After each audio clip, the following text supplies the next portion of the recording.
Good evening, everybody, and welcome to another exciting night of NBA basketball. With the first pick, the Detroit Pistons select Cade Cunningham from Oklahoma State University. Chandler again. Oh, what a block by Maxfield! My goodness! The Pistons are digging in. They got the depth. They got the big men. They got the better basketball team. No doubt about it. There's Jaden playing the passing lane. Skies a jam. Dynamite dunk, and the crowd loves it. Pistons need a three, and they have just under 3 seconds to do it. Here's Chauncey Billups. Here it is. He's got it. He's got it. Chauncey Billups hits the three. Overtime. Amazing. Out of bounds. Detroit basketball.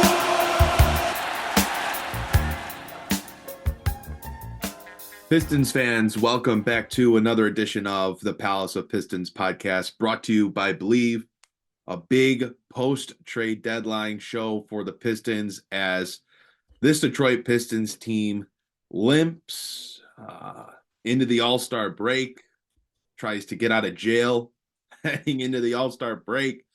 We're going to talk about a busy week for the Pistons after making a lot of moves at the trade deadline.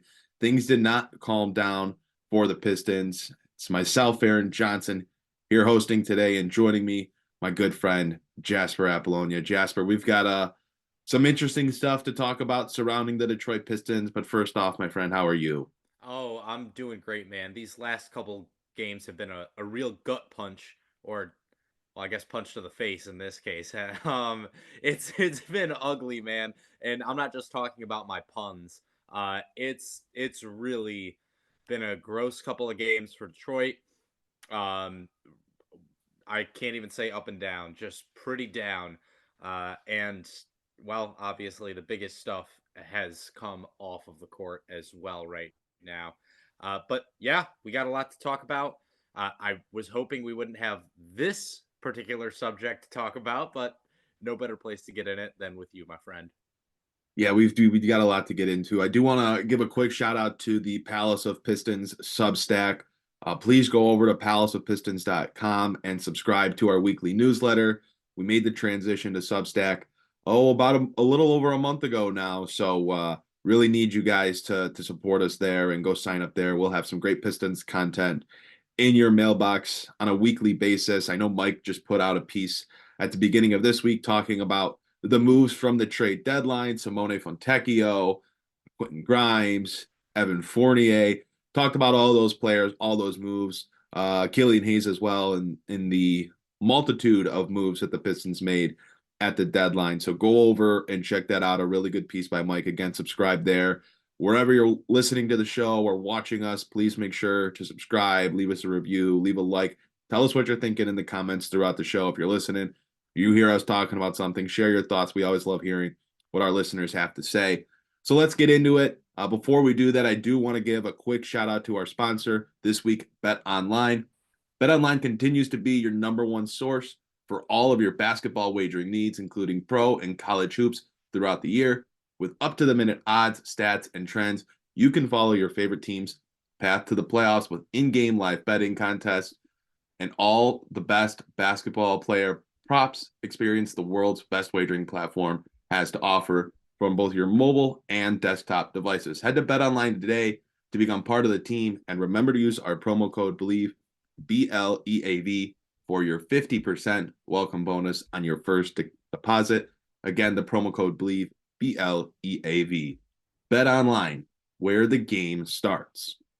Okay, so let's talk about the big storyline surrounding the Detroit Pistons that started on Wednesday night, hours before the Pistons were set to play the Phoenix Suns.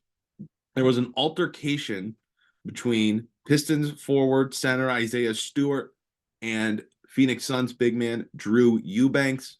According to Shams Charania of The Athletic, the two got chest to chest in the player parking area prior to the game.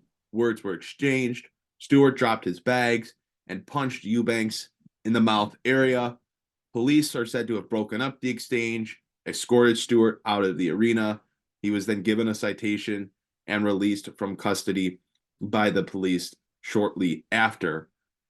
The Pistons would go on to get blown out by Phoenix, who was playing without was playing without Bradley Beal, and then Devin Booker got ejected 5 minutes into the game after picking up 2 technical fouls. There was also a point in the first quarter where Kevin Durant picked up 2 fouls and was off the court for an extended period of time. So an eventful night for the Pistons, where one of their players is taken into police custody before the game, and they then get blown out by a depleted Phoenix Suns team on the road to end Detroit's road trip heading into the All-Star break. Let's start with the Stewart stuff first. I think as a team, you have 8 wins going into the All-Star break. The last thing you should be worried about is interacting and getting into a fight with an opposing team's player. And Isaiah Stewart, who's already had the national spotlight on him before for a similar incident in this case. If you go back to last season, Stewart was suspended by the NBA for multiple games for charging after LeBron James during a game between the Pistons and the Lakers. And now Stewart is likely staring down the barrel of a multi-game suspension again coming out of the All-Star break, which, oh, by the way, he's been out with an injury for the past 2 weeks, and the team was hoping to get him back after the All-Star break, a team that probably needs him out on the court. And now Stewart has that in jeopardy as well. There's a whole lot to talk about. There's a whole lot of different areas you can cover this from. But all in all, just a really disappointing situation for Stewart and the Pistons. It's totally embarrassing. And if the games weren't bad enough, as you said, they got blown out against the Suns, minus 2 of their biggest stars. It's not the first time that's happened this year. Giannis Antetokounmpo was ejected for the Bucks a few months ago. Pistons lost that game. Same thing happened with Nikola Jokic when he received double technicals when they faced off against the Nuggets. The Pistons also lost that game, which is the game that really broke me this season. That one really, I don't know, did a number on my mental. But this is, like you said, just the worst possible timing for something like this. I suppose that it's happening right before All-Star weekend when the NBA media is going to have plenty more to focus on other than Isaiah Stewart. I suppose that's a silver lining, but totally embarrassing for the franchise. This is not the first time Stewart's gone out and done something like this. I'm not going to be one of those like internet blowhards who goes on to say, "Oh, he's a thug. Like he should be reprimanded." Like, no, it's not like that. But Isaiah Stewart, I think, has pretty clearly shown that he is a hothead. It's also not like the Phoenix Suns said, which was that, the attack was totally unprovoked. Like Isaiah Stewart just decided to punch Drew Eubanks in the face. That's complete horsewash as well. But yeah, this is just bad. And like, I can't imagine it's going to be more than a couple games, 3 at the most for Isaiah Stewart. But it's a bad time for this to happen when the Pistons rotations are just so out of whack right now, and the team is just, not gelling together the way we had hoped post-trade deadline, when I think last week we were feeling a little bit more optimistic about the Pistons moving forward. And let's also not forget, they're still without Quentin Grimes as well. So this is just a bad look, and Isaiah Stewart really does need to get his temper under control in some of these circumstances, because like you said, this isn't the first time he's gone after somebody. I need to see this footage. There's definitely a Phoenix Suns worker that wants to make 10 grand. I mean, TMZ would have that money in their account before the end of the day if they could get their hands on that footage. I'm very confident in saying that, and I'd love to see this footage. Here's where I kind of disagree. I think Stewart could be staring down a longer suspension. I think you have to, and the NBA showed that they will look at history of a player. They did it with Draymond Green earlier this year when they suspended him indefinitely, and he ended up missing 13 games. Isaiah Stewart was suspended 2 games last year for what he did during the Lakers game. Does something like this, something that's essentially unheard of in the league's history, at least in recent years, of a guy punching another team's player before the game, and he already has a history of getting into altercations before. I don't know. He could be looking down a longer term suspension. Is he going to get suspended the rest of the season? No. But point being, every game he misses is a problem. He's already been out with an injury, and now he puts himself in jeopardy, and he hurts his team by going out and doing this. And I don't care that this stemmed from an issue from their game in November where Isaiah Stewart scored 6 points and didn't really have an impact in the game, and Drew Eubanks had more points than or whatever. I don't care. I don't even remember what happened. I don't remember it being that serious, at least. So there's no reason for this to have happened. And I think you have to be walking around and holding yourself to a higher standard, considering you guys have won 8 games. You haven't even been on the court, and you're getting into an altercation on the road with another player. I think it's ridiculous, and it's just unacceptable. Yeah, I'm looking over. I'm remembering like the Brandon Ingram, Rajon Rondo, Chris Paul altercation that happened on the court a few years ago. Ingram got suspended 4 games for throwing punches. Rondo got suspended for 3. Remember, he also spit at Chris Paul. So my guess is, now that you're saying that, yeah, it's probably going to be like 4, maybe 5 games for Isaiah Stewart. But like you said, yeah, this is just terrible timing. It's a terrible look. And the fact that, I mean, he was arrested. He was arrested for this. I think that is just like, you have to be smarter than that. You have to be better than that. Like, this is just not something that you can have happen if you're Isaiah Stewart. And I don't know what Drew Eubanks did. I don't know what he said. My guess is we are going to get more of a complete story on this since the authorities were actually involved and the NBA is reviewing the footage, according to Shams Charania, at least. So apparently Drew Eubanks, though, again, according to Shams, took that punch like a champ. He stood in there and barely flinched, apparently. So I do want to see this footage as well. Don't get me wrong. Like, look, it's embarrassing. It's terrible. It shouldn't happen. I would like to see it, however. You Absolutely. know what I mean?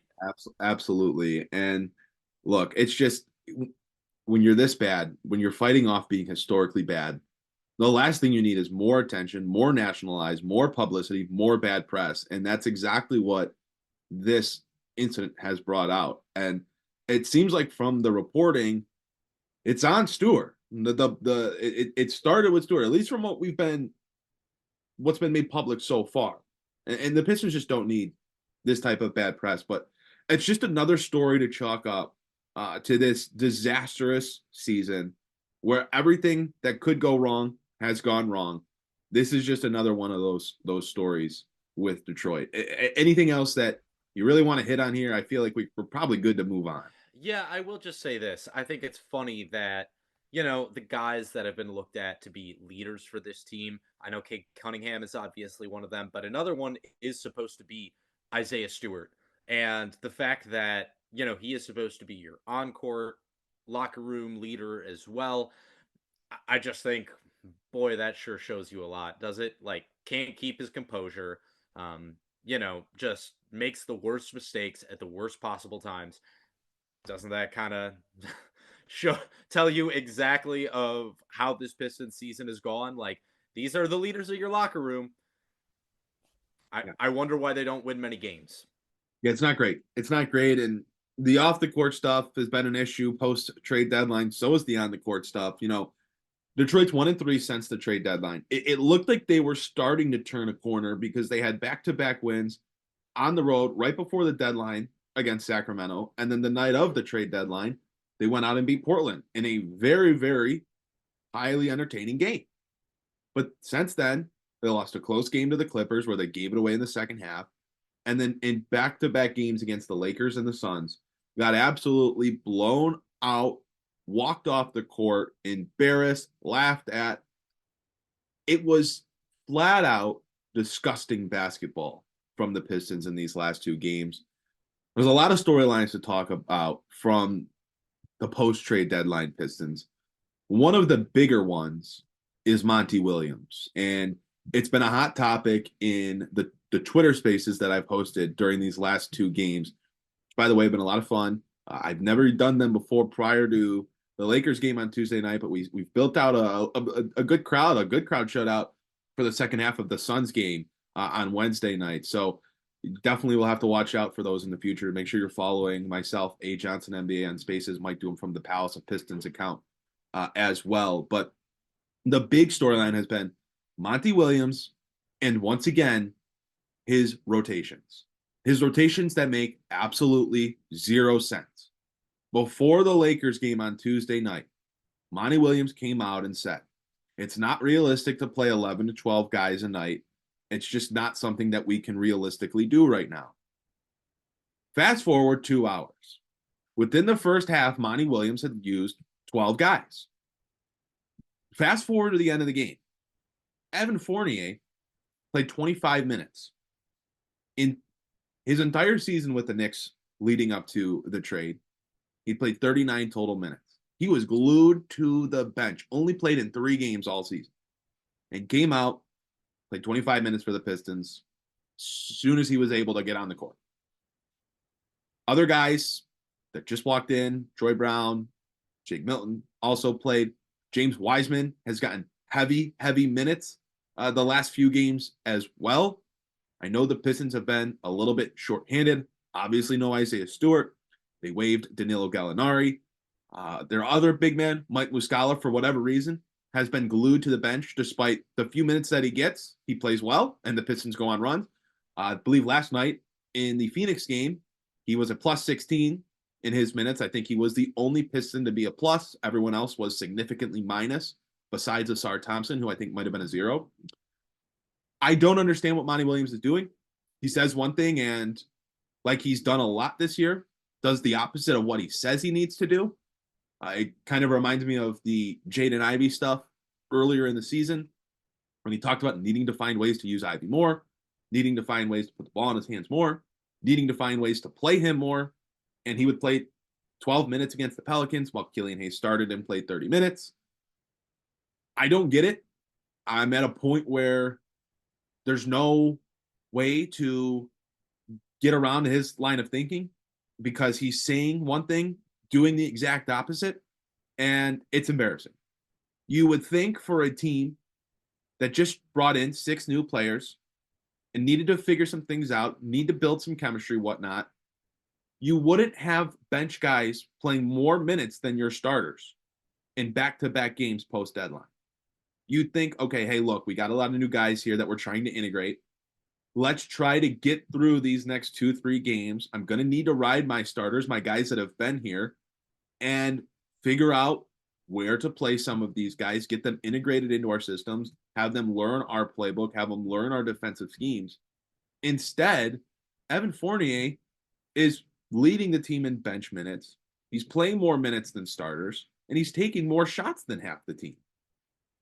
I just don't get it, and a lot of people are frustrated by it. I don't think I had a single person in our Twitter spaces knowing what was going on, being able to understand the philosophy there. So I know I've gone on a little bit of a rant here. Jasper, I'll turn it over to you. What do you make of Monty Williams' rotations these last few games? They are baffling. And I was in that first Twitter space with you, Aaron. I think the whole group was just losing our minds at what was happening in that Lakers game. And I understand that Monty Williams tried to justify it by saying, oh, we got our starters got killed in the first quarter. But whose fault is that? Like, the lineup he threw out there was Cade Cunningham, Jaden Ivey, Simone Fontecchio, Asar Thompson, and Jalen Duren. And that right there, like, that is on you as a coach. Asar Thompson and Jalen Duren do not play well together. They do not. And the second that you started actually getting Asar out there to play true power forward minutes in that game, he had one of his better games of the season when he was put into a better position where he was running the floor and being able to be underneath the basket. You talk about Mike Muscala.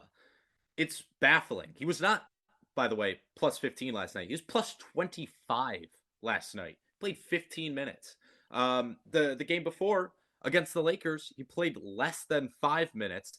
Just plus 6. So it's just like, why is this guy getting less time on the court than James Wiseman when they are plus 31 in under 20 minutes of him playing in these last 2 games. It just doesn't make sense. If you're results based, if you know what I mean, like if that's what you're all about, Monty Williams talks about how you have to earn your playing time with him.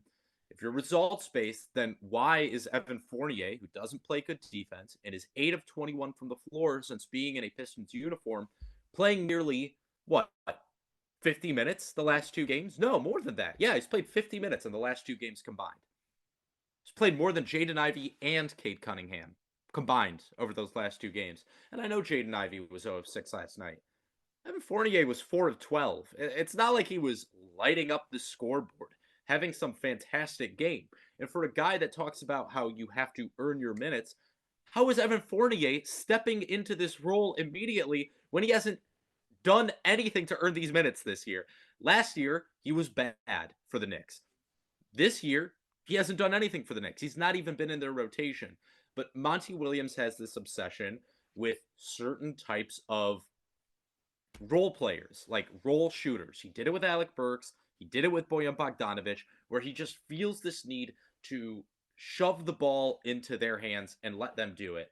And I think a big part of that is because he doesn't really like coaching all that much. And he figures that if he has veterans out there, at least somebody's going to put up shots. Like Evan Fournier is going to put up shots. Alec Burks is going to put up shots. So whether they go in or not doesn't really matter so much, because at least it looks like the Pistons are running an offense when those guys are out on the floor, even if they're really not.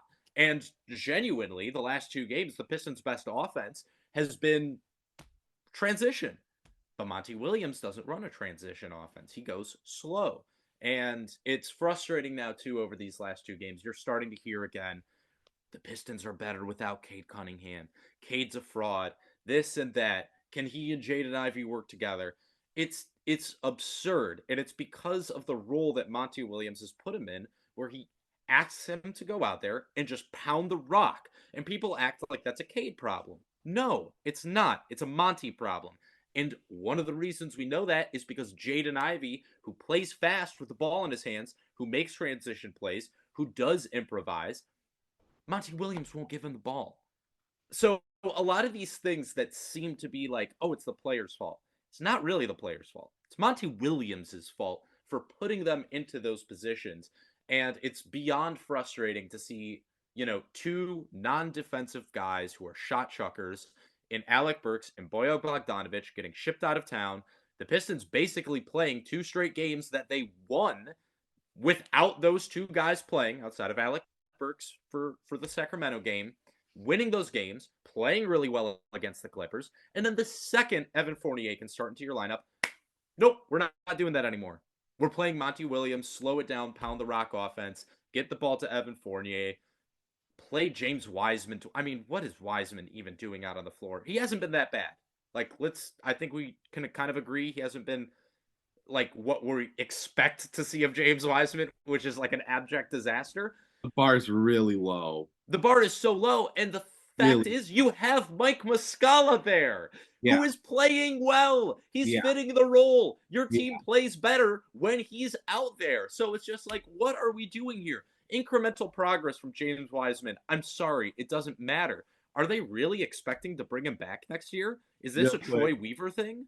Wiseman in the Phoenix game played only 12 minutes. He played, I think, around 20 in the Lakers game. So his minutes were cut down in the Phoenix game. But in those 12 minutes, 1 of 3 from the field, 6 personal fouls, a team worst minus 28.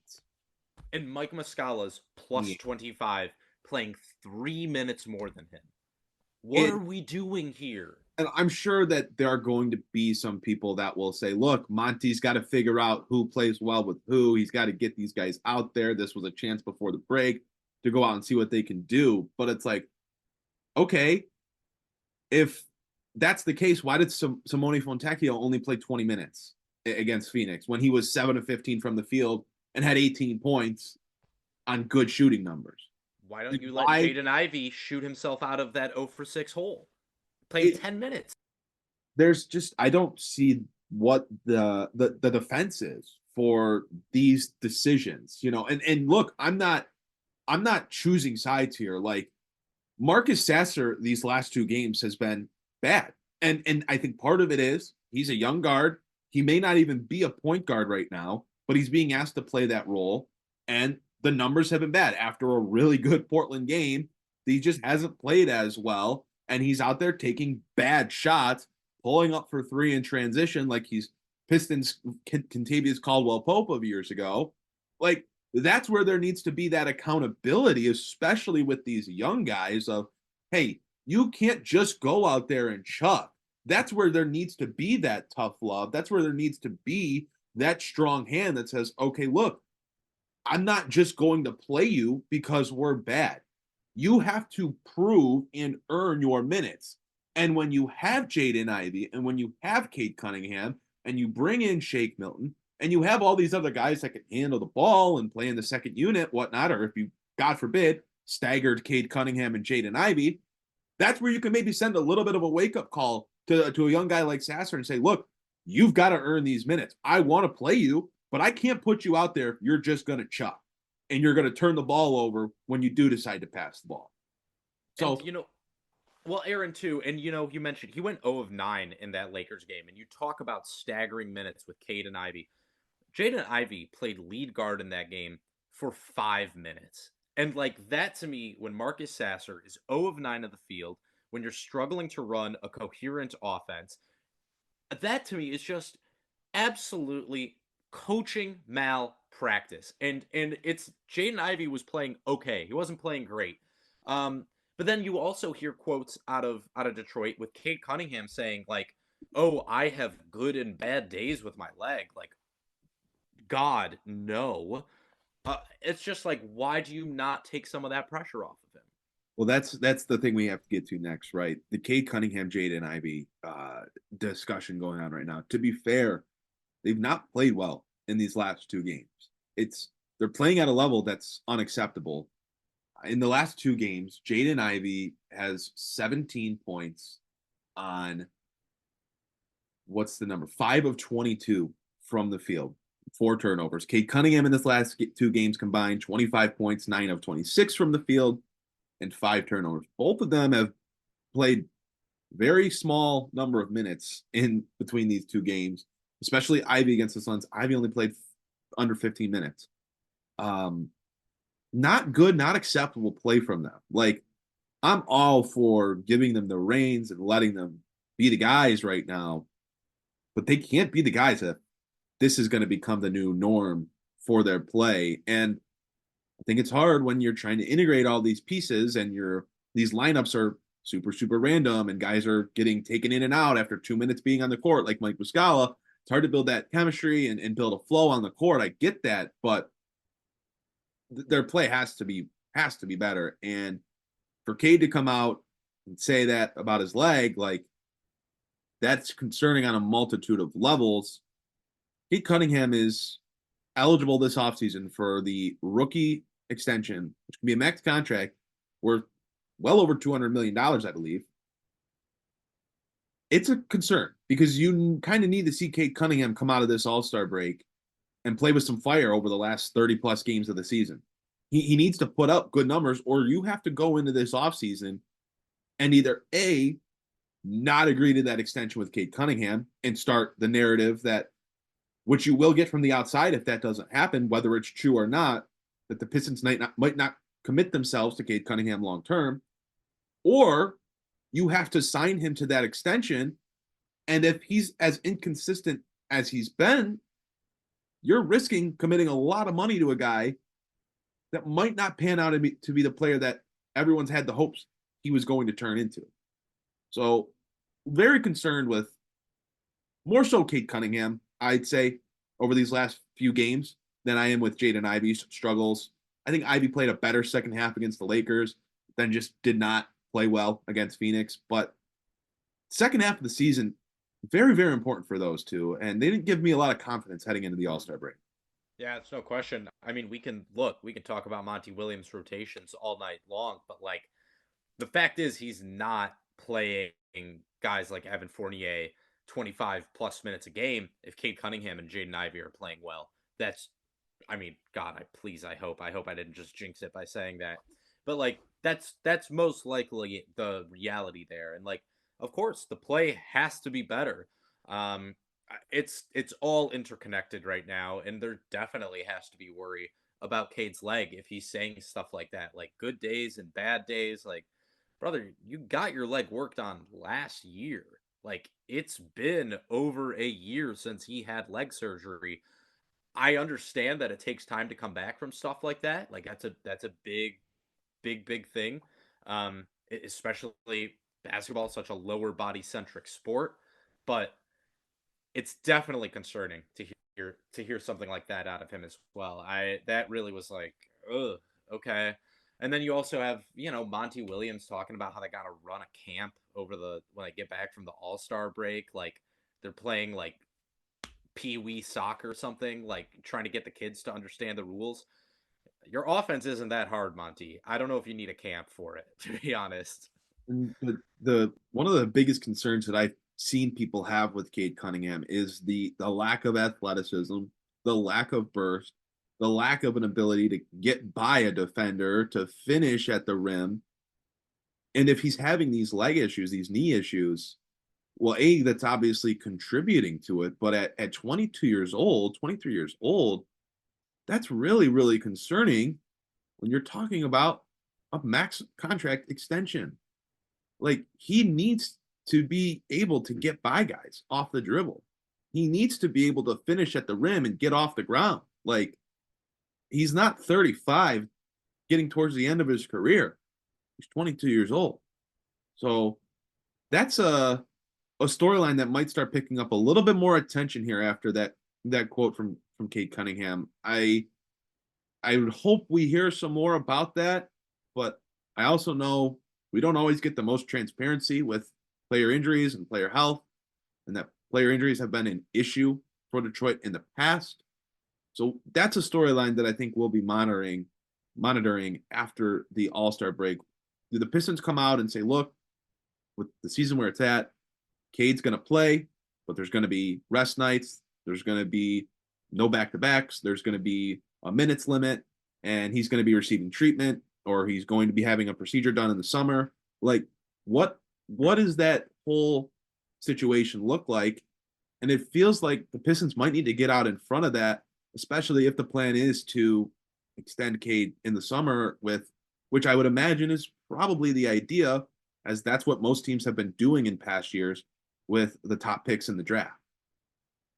Yeah, I mean, look, I'm a believer in Cade, and I still am, have always been. I've been a big fan of his game for a long time, but it is becoming harder for me to, justify telling people that are like, trade him while his value is at the highest it's going to be, or, he's going to be too injury prone, blah, blah, blah. It's becoming harder and harder for me to tell those people that they're insane.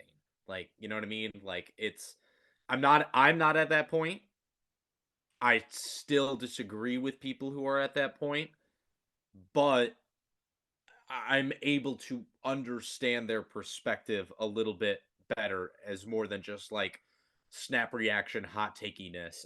I do think I can listen to an argument that there's something there, like with that injury history and the lack of explosive athleticism and just the way that like this team uses him and what you need from him. Like, let's be honest, like the overall play has been pretty positive over this last 20 games or so, but like these last 2 games and hearing that quote and all the injuries he's had before this year as well, it's definitely a concern for me.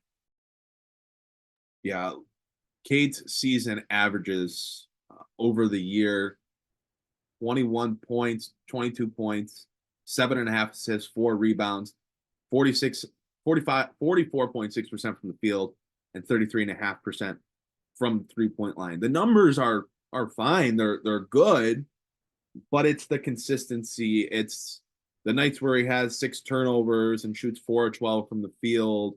It's the nights where he doesn't play any sort of defense.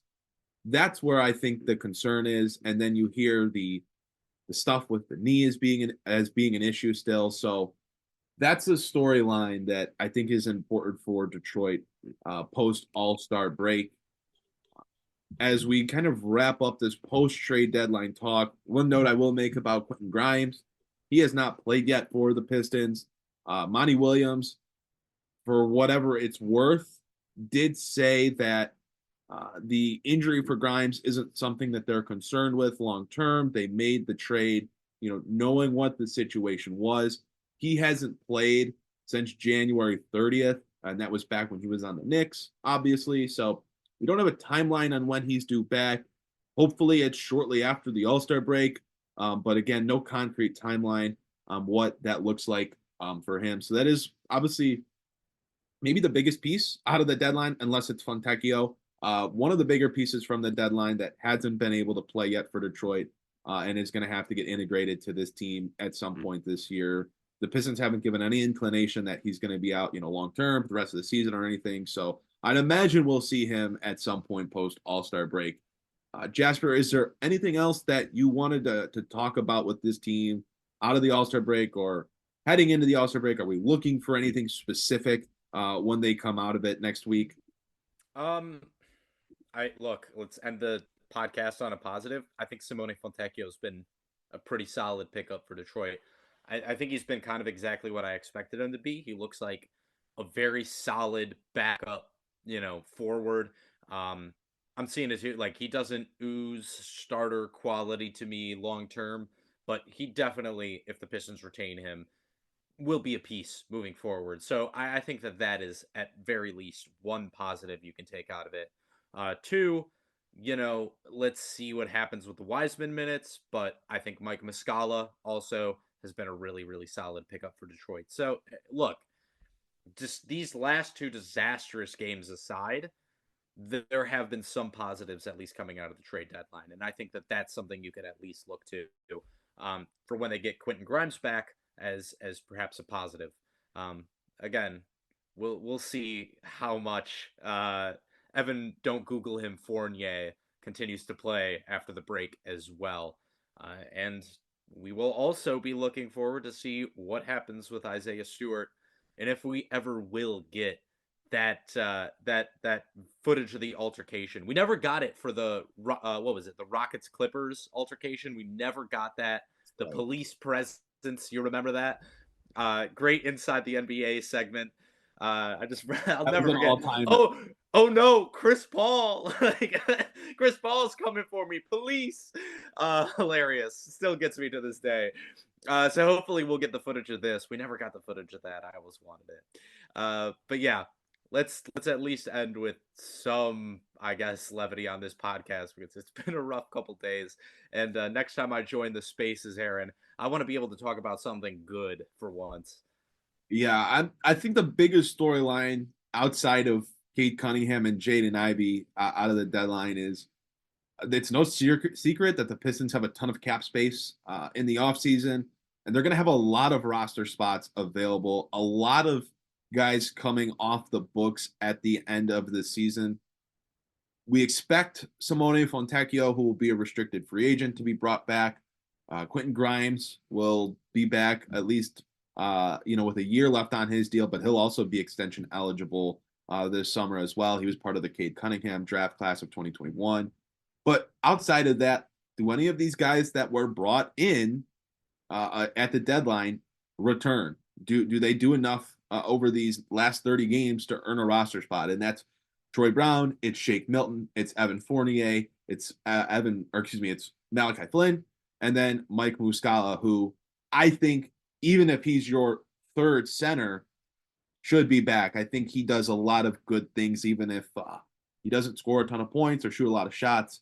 It's easy to see in the numbers the type of impact he makes, especially when you watch the game. You look at his plus minus, and then you watch the game, and it easily correlates. But the Pistons are going to have a lot of roster spots available. They're going to have a ton of cap space to work with. There will be opportunity for these players to obviously get minutes under Monty Williams, but what do they do with those minutes?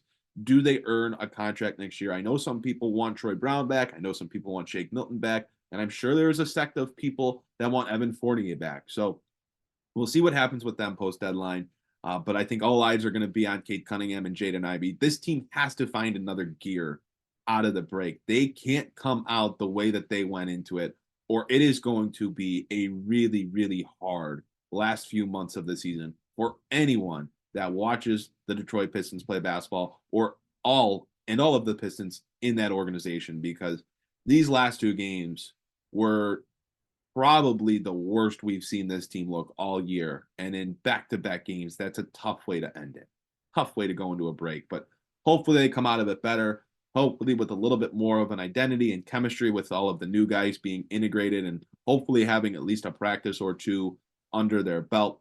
But we will see. Pistons had an All-Star break. They're off until next week.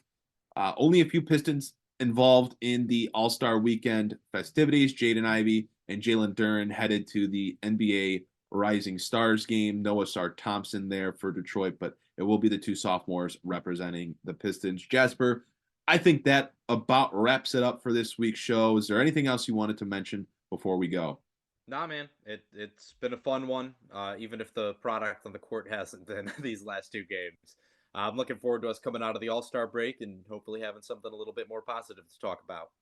At least no physical altercations this time.